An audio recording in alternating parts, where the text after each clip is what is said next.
people across Scotland.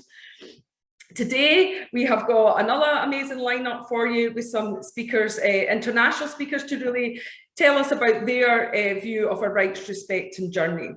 And before we hear from them, I would just like to share with you a few thoughts in relation to what we believe as CYCJ we need to do to be rights respecting in Scotland.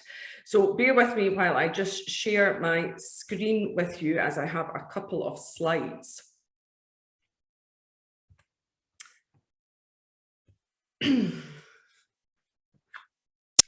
For those who don't know CYCJ, we work towards ensuring that Scotland's approach to children and young people in conflict with the law is rights respecting.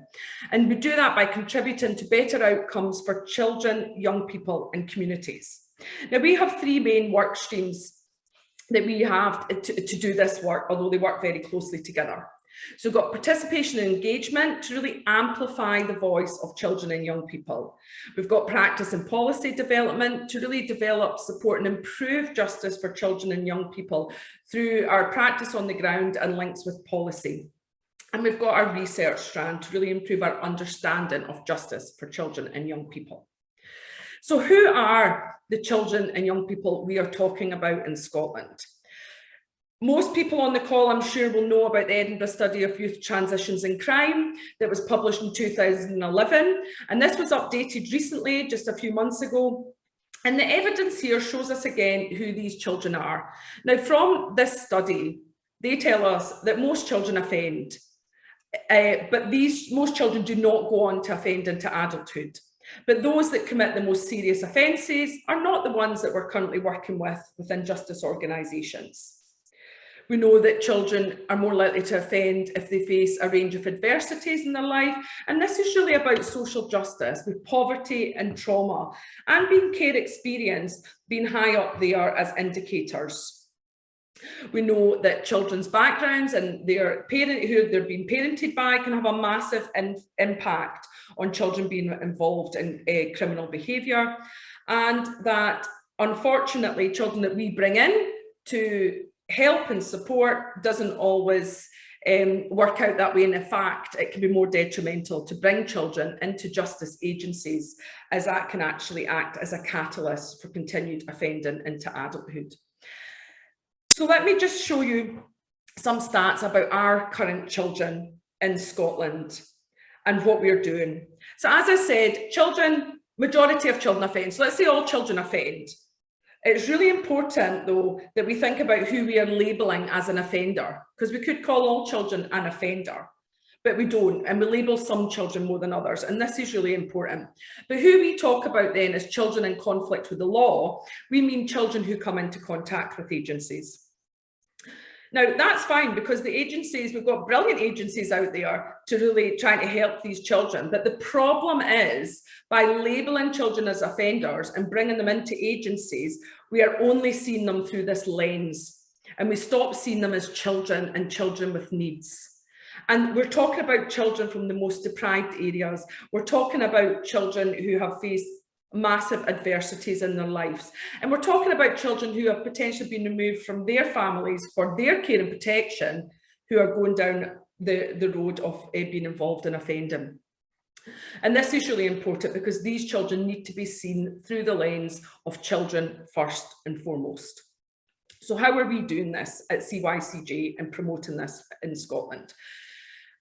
In 2020, Claire Lightoller, the then director of CYCJ, published her Rights Respecting report. And anyone who saw her Kilbrandon lecture earlier this year, and that we streamed again last night, she went into some of her recommendations in a lot more detail. But Claire summarised 11 recommendations that if we do in Scotland, we can truly be rights respecting. I'm just going to quickly touch on them all. So defining children as under 18 as children. Now, this was mentioned yesterday on several occasions. And to be truly compliant with the UNCRC, we heard, we need to define all children as children, and not having a system where some children are defined as a child and going through the child welfare approach, and some are defined as an adult and going through an adult justice system. That needs to change, and we know that due to child development and brain development. To prevent offending, we need to address social inclusion and social justice. The past two slides have just shown you the adversities that some of these children are living in, and we need to address them as the underlying causes of children being involved in offending. We need to strengthen the participation of children in conflict with the law. UNCRC Article 12 about taking the views of the child, the promise about children's meaningful engagement.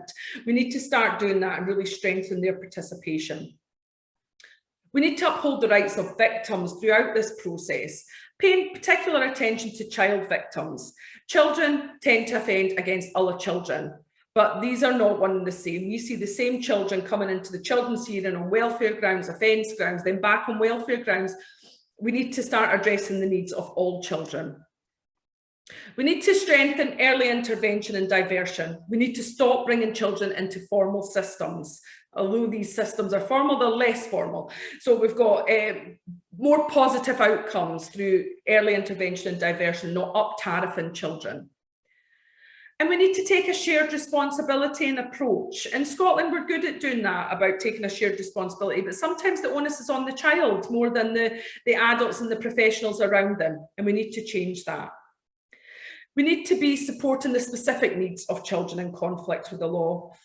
And we've just heard about some of the issues they are facing in relation to deprivation, victimisation, discrimination, trauma, bereavement, loss, speech, language and communication needs. We really need to be looking at that and supporting these specific needs. We need to be implementing an approach to children's criminal records and have a rights, respect and disclosure system that distinguishes between a behaviour when you're a child compared to when you're an adult. And we really need to ensure due process for all children. And we need to change the legal definition of who is a child to make sure we have a fair system that children can meaningfully participate in. We need to improve our approach to the deprivation of children's liberty. We need to stop putting children in our young offenders institution. And as we heard yesterday from Professor Kilkelly, we need to stop breaching children's rights. When children commit the most serious harms, their rights are breached and they're not upheld within these systems. And again, that links to the last point, respecting the rights of children who commit the most serious harms. And that can be hard, but we need to make sure we're doing that. We need to be addressing their needs, ensuring they've got privacy and not publicly naming and shaming them, and ensure they have a right to a fair trial and be treated first and foremost as a child. And by doing that, we believe we can truly be rights respecting in Scotland. And we've got a great opportunity at the moment. The UNCRC, although there's been some technical issues, will hopefully go through in Scotland, will be fully compliant with the UNCRC. We also have policy, we've got the promise that really tells us what we should be doing. We've got the Children's Care and Justice Bill that actually can put some of these changes into legislation. So the future is bright. If we are UNCRC compliant, we will define all children as children. All children will have equal access to the children's hearing system, and we will see no children in our adult courts, young offenders institution, police cells, and we'll have our truly rights and need focus where we're not discriminating against certain groups of children.